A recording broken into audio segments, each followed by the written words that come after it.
Good morning, student. Subject AIM, Automobile Industrial Management. આ સબ્જેક્ટની અંદર આપણે લાસ્ટ પ્રીવિયસ લેક્ચરની અંદર unit number 5 preventive maintenance start કર્યું. ગુજરાતીમાં કહીએ તો અટકાવ નિભાવ. પહેલો ક્વેશ્ચન એની અંદર આપણે ડિસ્કશન કર્યું હતું meaning of preventive maintenance. Preventive મેન્ટેનન્સનો મતલબ આપણે સમજ્યા હતા. બીજો ક્વેશ્ચન આપણે જોયો તો જે 3 માર્ક્સનો છે function of preventive maintenance. Preventive મેન્ટેનન્સનું ફંક્શન્સ આપણે જોયું હતું.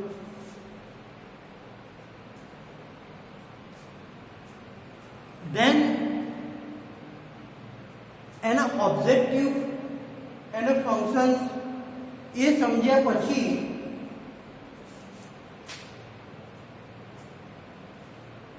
પ્રિવેન્ટિવ મેન્ટેનન્સના શેડ્યુલ બનાવતી વખતે કયા કયા ફેક્ટર અફેક્ટ કરે છે, એટલે કે કયા કયા પરિબળો અસર કરતા હોય છે પ્રિવેન્ટિવ મેન્ટેનન્સ, એ આપણે સમજ્યા હતા.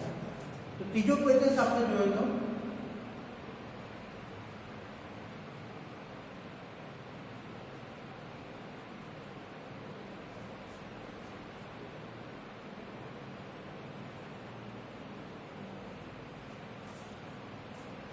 factor affecting of preventive maintenance schedule. preventive maintenance નું શેડ્યુલ બનાવતી વખતે કયા કયા પરિબળો ધ્યાનમાં રહેવા જોઈએ એ આપણે જોયું. ધેન પ્રિવેન્ટિવ મેન્ટેનન્સ નું મેથડ આપણે જોઈ હતી.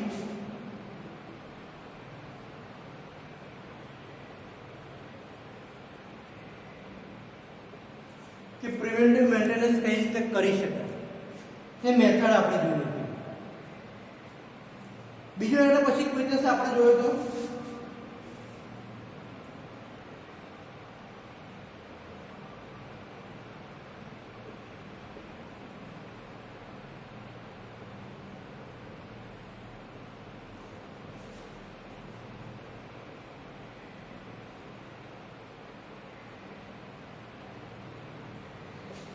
પ્રિવેન્ટિવ મેન્ટેનન્સનું શેડ્યુલ બનાવીએ તો કઈ કઈ માહિતી આપણને મળે. Which information gets from the preventive maintenance schedule. આપણી પાસે કોઈ વ્હીકલ છે, કોઈ ગાડી છે કે કોઈ 2 વ્હીલર છે, એનું આપણે મેન્ટેનન્સ બ્રેકડાઉન મેન્ટેનન્સ ન થાય એના માટે પ્રિવેન્ટિવ મેન્ટેનન્સ બનાવીએ. પ્રિવેન્ટિવ મેન્ટેનન્સ બનાવવા માટે જે શેડ્યુલ તૈયાર કરીએ એ શેડ્યુલમાં કયા કયા પરિબળો અસર કરે છે એ આપણે આ ક્વેશ્ચનમાં જોયું. પણ શેડ્યુલ બનાવવાથી આપણને કઈ માહિતી મળે છે તે આપણે આ ક્વેશ્ચનની અંદર ડિસ્કશન કરીશું. આજે આપણે જોઈશું કે પ્રિવેન્ટિવ મેન્ટેનન્સ શેડ્યુલ બનાવતી વખતે કઈ વસ્તુ ધ્યાનમાં લેવી જોઈએ. વિચ ફેક્ટર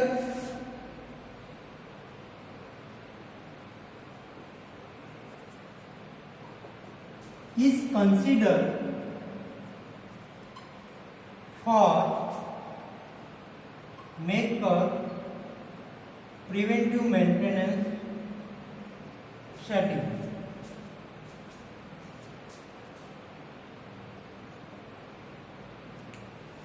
એટલે કે આપણી પાસે કોઈ 2 વ્હીલર છે કે 4 વ્હીલર છે, રાઈટ.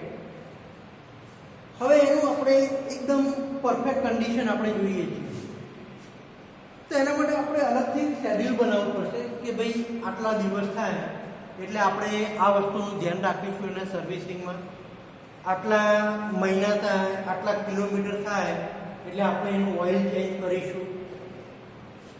આટલા કિલોમીટર પછી એનું બ્રેકનું સેટિંગ કરીશું, ક્લચ એડજસ્ટમેન્ટ કરીશું. આ બધી વસ્તુ પહેલાં જે શેડ્યુલ બનાવવું પડતું હોય છે પ્રિવેન્ટિવ મેન્ટેનન્સમાં, પણ એ શેડ્યુલ બનાવતી વખતે કયા પરિબળોને ધ્યાનમાં રાખવા પડે.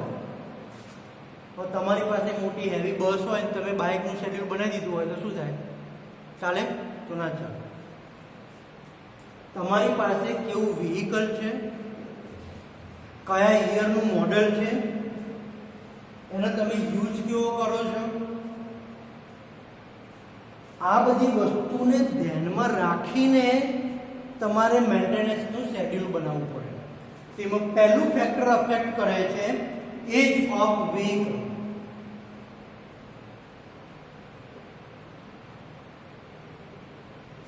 વન બાય વન ફેક્ટર હું અહીંયા લખું છું, ધ્યાન રાખજો સ્ટુડન્ટ. એજ ઓફ વ્હીકલ, વ્હીકલની એજ કેટલી થઈ છે? 9 છે તો ઓછું મેન્ટેનન્સ આવશે, પણ જેમ જેમ જૂનું થતું જાય છે તેમ તેમ તમારે મેન્ટેનન્સના શેડ્યુલમાં ફેરફાર કરતું રહેવું પડશે. સમજાય છે? તો એ પ્રમાણે એજ ઓફ વ્હીકલ પહેલું ફેક્ટર ધ્યાનમાં લેવામાં આવતું હોય છે જ્યારે પ્રિવેન્ટિવ મેન્ટેનન્સનું શેડ્યુલ બનાવતા હોઈએ છીએ ત્યારે. બીજું જોઈએ વ્હીકલનો વપરાશ, યુઝ ઓફ વ્હીકલ. હવે તમે પ્રિવેન્ટિવ મેન્ટેનન્સનું શેડ્યુલ બનાવ્યું, એમાં તમે લખ્યું કે ભાઈ મહિનો થાય અથવા 2 મહિનો થાય, 2 મહિના થાય એટલે ઓઇલ બદલાવવાનું, એન્જિન ઓઇલ બદલાવવાનું. હવે તમે રોજનું 150-200 કિલોમીટર વ્હીકલ ફેરવતા હોય અને તમે 2 મહિને ઓઇલ બદલાવો, શું થાય?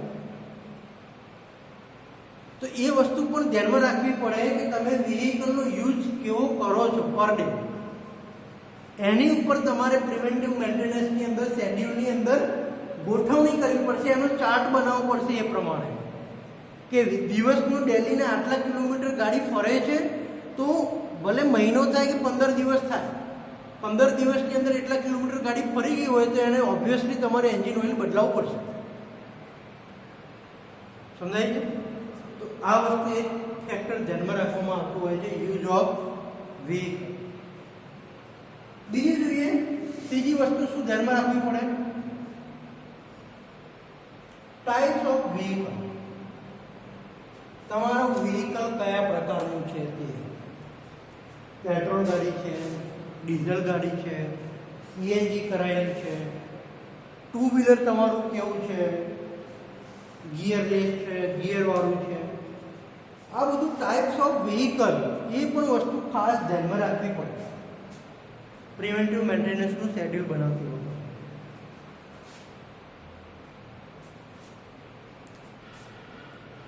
બીજું હવે જોઈએ વર્કપ્લેસ એન્વાયરમેન્ટ. અહીંયા લખું છું ચોથું ફેક્ટર.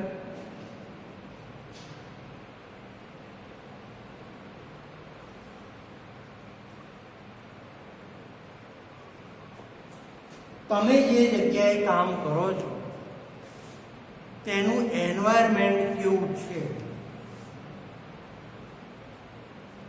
તે વસ્તુ ખાસ અસર કરતી હોય છે, તે પરિબળ ખાસ અસર કરતું હોય છે પ્રિવેન્ટિવ મેન્ટેનન્સ શેડ્યુલ. તમે ગાડી લઈ જાઓ છો ઓફિસ ઉપર, ઓફિસમાં લઈ જઈને ગાડી તમે વ્યવસ્થિત જગ્યાએ, સારી એવી જગ્યાએ તમે પાર્ક કરી દો છો તો તમારે પ્રિવેન્ટિવ મેન્ટેનન્સ એ પ્રમાણે બનશે કે એનું મેન્ટેનન્સ ઓછું આવશે. પણ તમારે ખુલ્લી જગ્યાની અંદર ગાડી તમે મૂકી છે, 2 વ્હીલર તમારું મૂકી રાખ્યું છે તો એનું મેન્ટેનન્સ વધશે. તો એ પ્રમાણે એનું જે કામ કરવું પડે અમુક કિલોમીટર કે અમુક ડે પ્રમાણે, તો એની અંદર એક એન્વાયરમેન્ટ પણ ઇફેક્ટ કરતું હોય છે. બીજું જોઈએ details of modern system of vehicle. આ ફેક્ટર પણ બહુ ઇમ્પોર્ટન્ટ છે.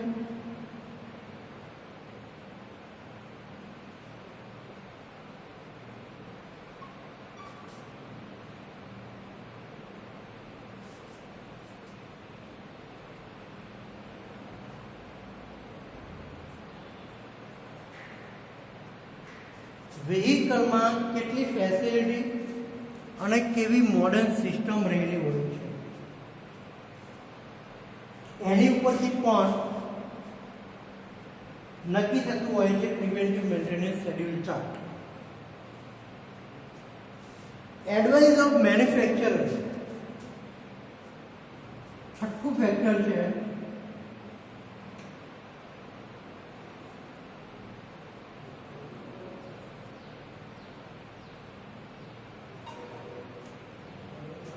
મેન્યુફેક્ચરિંગ કંપનીએ કેવી તમને સલાહ આપેલી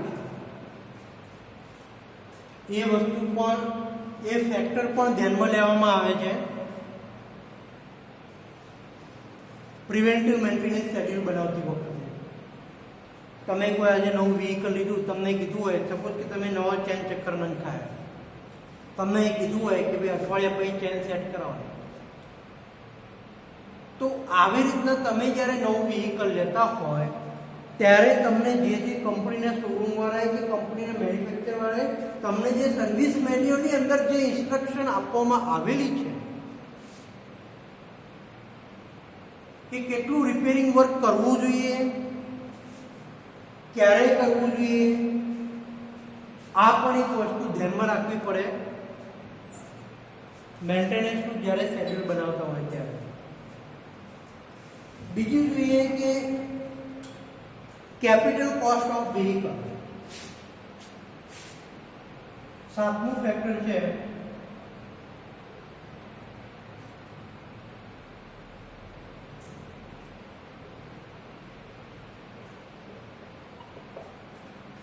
વ્હીકલની કેપિટલ કોસ્ટ. એક એક્ઝામ્પલ આપું તમને. તમે આજે કોઈની પાસેથી જૂનું બાઇક લીધું 10,000 રૂપિયામાં, હવે તમે એનું મેન્ટેનન્સનું શેડ્યુલ બનાવવા બેસો છો અને મેન્ટેનન્સના શેડ્યુલની અંદર તમે એટલો બધો ખર્ચો લખી નાખ્યો કે તમારી કેપિટલ કોસ્ટ તમે ધ્યાનમાં ના લીધી, તમે આની અંદર ખર્ચો જ કર્યા કરો, તો એના કરતાં બેટર છે કે નવું બાઇક લઈ લેવું સારું. તો આ વસ્તુ પણ ખાસ ધ્યાનમાં રાખવી જોઈએ કે તમારા વ્હીકલની કોસ્ટ કેટલી હતી અને તમે એની ઉપર કેટલું મેન્ટેનન્સ કરવા માંગો છો. આ પણ ફેક્ટર એક અફેક્ટ કરતું હોય છે પ્રિવેન્ટિવ મેન્ટેનન્સ શેડ્યુલ બનાવવાનું. તો અહીંયા આપણે આટલા પોઈન્ટ ઇન્વોલ્વ કર્યા પ્રિવેન્ટિવ મેન્ટેનન્સ શેડ્યુલ બનાવવામાં. હવે આપણે જોઈશું પીરિયડ ઓફ પ્રિવેન્ટિવ મેન્ટેનન્સ. છેલ્લું ક્વેશ્ચન આપણે જોઈ લઈએ એટલે અહીંયા તમારું ચેપ્ટર ક્લિયર થાય છે.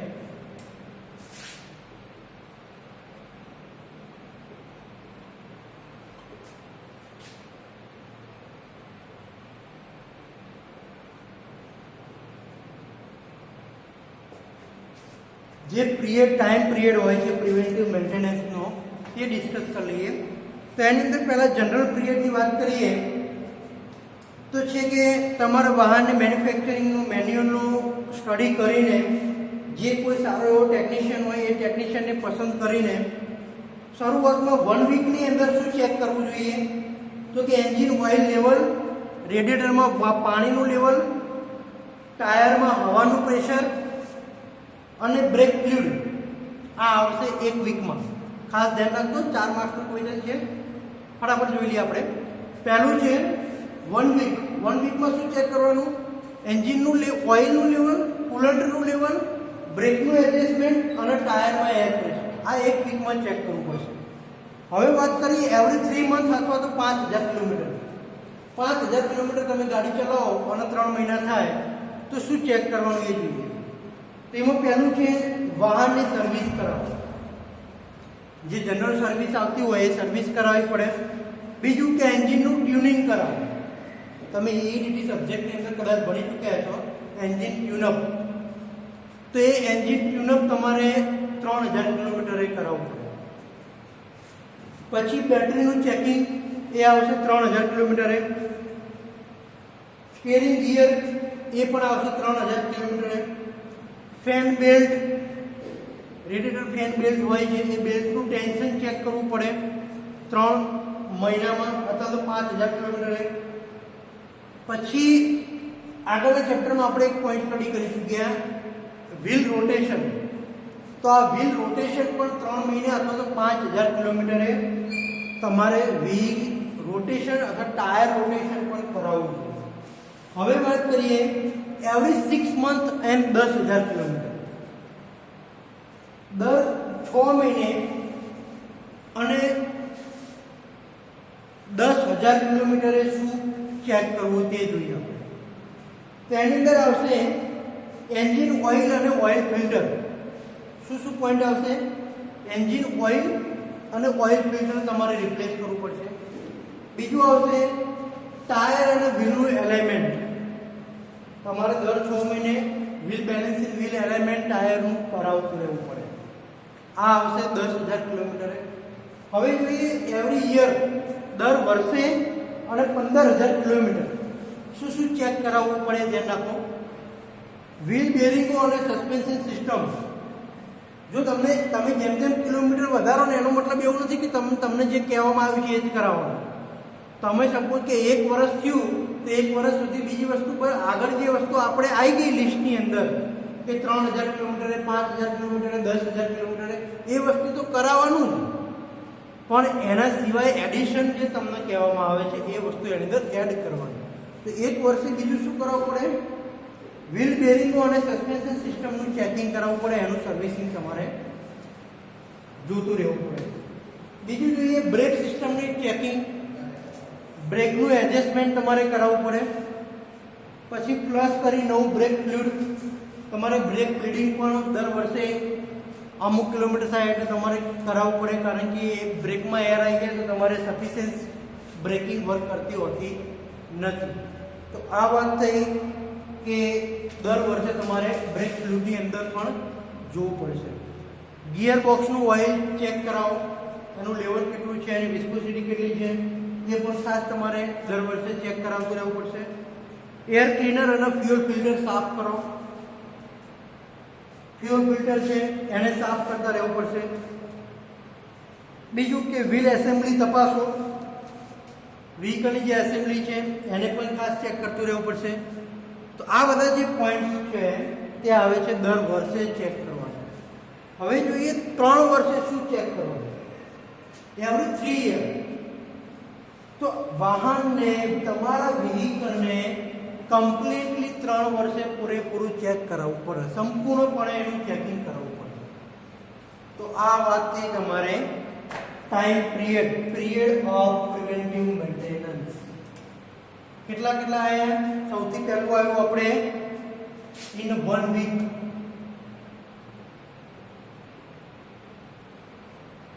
બીજું કયું આવ્યું? બીજા કયા ટાઈમે આવશે? Every 3 month.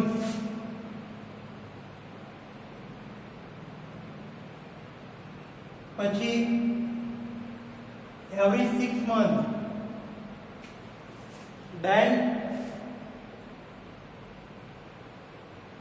every year and then every